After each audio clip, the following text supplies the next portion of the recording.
Hello दोस्तों, स्वागत करता हूं आपका अपने फेवरेट यूट्यूब चैनल में जिसका नाम है SS exam study point by अभिनंदन अग्रवाल। चलिए, अपन ने लास्ट वीडियो में पीसी 3 की बात की थी, उसके पहले अपन ने पीसी 26 की बात की थी, उसके पहले अपन ने एसएस एग्ज़ाम की डिटेल में बात की थी। तो आज अपन बात करने जा रहे हैं पीसी 5 की, जो पेपर कोड 5 है, जिसका नाम है constitution of India statute and service regulations. ठीक है, ये पीसी 5 है, सभी ब्रांचों में होता है एक्सेप्ट रेलवे और डिफेंस ऑडिट में। रेलवे और डिफेंस ऑडिट में और पीसी 5 में, जो उसमें पीसी 6 और पीसी 7 होता है, इन दोनों में डिफरेंस इतना ही है कि इसमें क्या होता है कि इसमें जो सर्विस रेगुलेशंस है उसमें कॉमन सब्जेक्ट है, एक स्पेशल सब्जेक्ट है। तो जो रेलवे और डिफेंस का जो पेपर होता है उसमें स्पेशल सब्जेक्ट वाले जो टॉपिक्स है वो अलग होते हैं, बाकी जो कॉमन सब्जेक्ट है और बाकी जो इसका पार्ट बी है वो सेम होता है। ठीक है, अब आज अपन बात करेंगे कि कौन कितना इम्पोर्टेंट है और कौन सी अपने पास बुक्स अवेलेबल है मार्केट में जिनसे अपन ये पढ़ के पास हो सकते हैं। देखिए, सबसे पहले तो ये क्या है, पीसी 5 है, ये कॉन्स्टिट्यूशन अपने सर्विस रेगुलेशन से रिलेटेड पेपर है। तो अपने को अपने सर्विस रेगुलेशंस के बारे में पता होना चाहिए। तो मुझे लगता है कि आपको ये है ना, जो डिटेल में पढ़ना बहुत ज़रूरी है ताकि आपका नॉलेज बढ़े, क्योंकि सर्विस से रिलेटेड नॉलेज आपको लाइफ टाइम काम आएगा। पेपर आपको एक बार दे के पास करना है, अगर आप कम पढ़ेंगे तो भी चल जाएगा, लेकिन अगर आप अच्छी तरह पढ़ेंगे तो वो आपको लाइफ टाइम यूज़फुल रहेगा। इसमें सेम बात करते हैं, ये 100 मार्क्स का रहेगा, ड्यूरेशन इसका 2 आवर्स का रहेगा। पासिंग मार्क्स इसमें वही रहते हैं 45 और 40, जो अपन पहले बात कर चुके हैं। अब देखिए इसमें क्या होते हैं, इसमें अपने दो चीज़ें दी हुई है, पॉइंट नंबर ए और point number B. Point number A में क्या है, सर्विस रेगुलेशंस की बात की गई है, जिसमें दो चीज़ें हैं। क्या, एक तो कॉमन सब्जेक्ट्स है और एक क्या है, स्पेशल सब्जेक्ट्स है।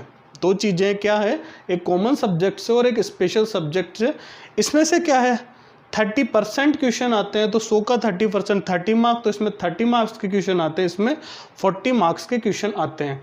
अब कॉमन सब्जेक्ट की बात करें, इसमें joining time, pension, leave rules, classification, control and appeal rules, conduct rules और न्यू पेंशन स्कीम, इनके बारे में बताया गया है। अब देखिए, सबसे ज़्यादा इम्पोर्टेंट इसमें क्या है, सबसे ज़्यादा इम्पोर्टेंट इसमें है पेंशन। इसमें से सबसे ज़्यादा क्वेश्चन आते हैं, इसमें 10 से 12 या 10 से 15 क्वेश्चन आते हैं। ये पर्टिकुलरली क्या है कि मैं आपको बताना चाह रहा हूँ कि इसकी इम्पोर्टेंस बताना चाह रहा हूँ। ये कितने क्वेश्चन आएंगे वो एग्ज़ाम पे डिपेंड करता है, लेकिन मैं आपको एक एस्टिमेट बताना चाह रहा हूँ कि इतने क्वेश्चन इसमें से आ सकते हैं। इसकी मैं कोई गारंटी आपसे नहीं लेता हूँ। दूसरी, ज्वाइनिंग टाइम, इसमें से हमेशा से 2 से 4 क्वेश्चन आ जाते हैं। उसके बाद में लीव रूल्स की बात करें, इसमें से 5 से 7 क्वेश्चन। क्लासिफिकेशन, कंट्रोल, अपील और कंडक्ट रूल्स, ये दोनों क्या है कि एग्ज़ाम के दृष्टिकोण से तो ज़्यादा इम्पोर्टेंट नहीं है, लेकिन आपके नॉलेज के दृष्टिकोण से बहुत ज़्यादा इम्पोर्टेंट है, तो इनको आप पढ़ सकते हैं। इसमें से बहुत कम क्वेश्चन आया करते हैं।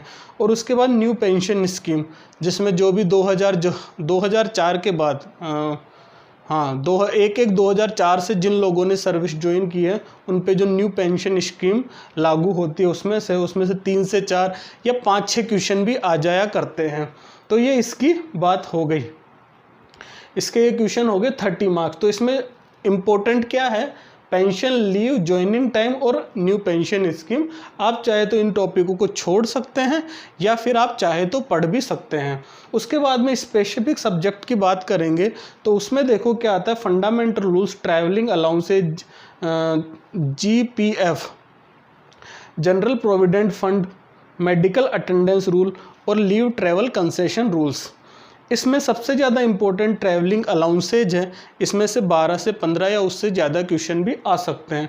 उसके बाद में फंडामेंटल रूल्स, जीपीएफ और एलटीसी, जनरल प्रोविडेंट फंड या फिर एलटीसी में से 3 से 5 क्वेश्चन, जनरल प्रोविडेंट फंड में से 5 क्वेश्चन आ जाया करते हैं। अगर आप चाहे तो इसमें मेडिकल अटेंडेंस रूल छोड़ सकते हैं, वो थोड़ा सा डिफिकल्ट पोर्शन भी है और उसमें थोड़े कंफ्यूज करने वाले क्वेश्चन आप चाहे तो छोड़ सकते हैं। बाकी वो मैं आप पे छोड़ता हूँ, आप चाहे तो पढ़ भी सकते हैं आपकी नॉलेज के लिए। ये अपने पार्ट 1 की बात कर ली, जिसमें से 70% क्वेश्चन आते हैं, मतलब 70 मार्क्स के क्वेश्चन आते हैं। तो इसमें से pension, travelling allowances most important है। इसके बाद leave, joining time, new pension scheme, GPF और एलटीसी और फंडामेंटल रूल्स। ठीक है, तो ये अपनी इसकी बात हो गई। अब हम दूसरे पे चलते हैं। इसमें 3 चीज़ें हैं, constitution of India, duties, power and condition of service act 1971 जो अपने सीएजी का है, और regulation of audit and account 2007। तो ये 30% है, तो इसमें 30 के, तो इसमें मैं इक्वल वेटेज दूंगा, सब में से 10-10-10 क्वेश्चन आ सकते हैं।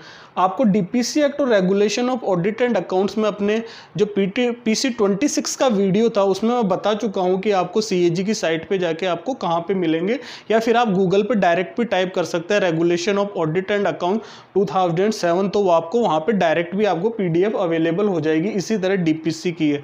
कॉन्स्टिट्यूशन ऑफ इंडिया, ये आप किसी भी बुक से पढ़ सकते हैं जो आपको ईजी लगे। उसमें कुछ वो दिए हुए हैं, चैप्टर्स दिए हुए हैं, आपको वही चैप्टर्स पढ़ने हैं, उसके अलावा आपको चैप्टर्स नहीं पढ़ने हैं। ठीक है, तो ये अपन ने बात कर ली सब्जेक्ट की, टॉपिक्स की, कौन से टॉपिक ज़्यादा इंपॉर्टेंट है, कौन से टॉपिक अपन चाहे तो छोड़ सकते हैं। अब अपन बुक्स की बात करेंगे कि कौन कौन सी बुक्स से अपन ये पढ़ सकते हैं। तो लो चलिए आगे बढ़ते हैं।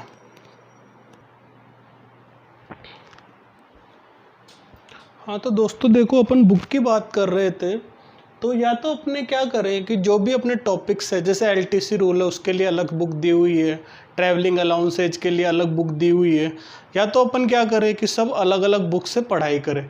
तो वही लिखा है मैंने कि सेपरेट बुक्स अवेलेबल है ईच टॉपिक के लिए। तो या तो अपन वहाँ से पढ़ सकते हैं, लेकिन वो बहुत डिफ़िकल्ट काम हो जाएगा और बुक्स भी बहुत सारी हो जाएगी, तो उससे अपने को पढ़ने में बहुत ज़्यादा दिक्कत आएगी। इसके अलावा अपने पास दूसरा ऑप्शन क्या है, ये ऑप्शन मच बेटर ऑप्शन है कि आप जो स्वामी हैंडबुक है अपने पास में, जो सेंट्रल गवर्नमेंट की अप्रूव्ड बुक है, अपन उससे भी पढ़ सकते हैं। उसमें क्या है, उसमें बस एक प्रॉब्लम ये है कि उसमें एमसीक्यू अवेलेबल नहीं है। बाकी जितने भी जो टॉपिक्स है उनका क्या है, कंसाइज चैप्टर्स अवेलेबल है, तो अपन यहाँ से पढ़ते हैं तो भी अच्छा है।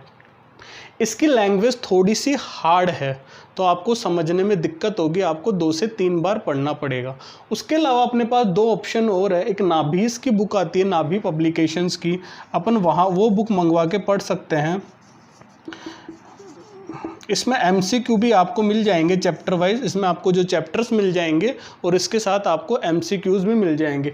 इसके अलावा अपने पास 4th नंबर पे ऑप्शन है कि बहरीज की जो मास्टर गाइड है, जो संजीव मल्होत्रा की है, वो भी अपने को PC5 के लिए अवेलेबल हो जाएगी। इसमें भी सारे chapter, concise chapter with MCQ available है।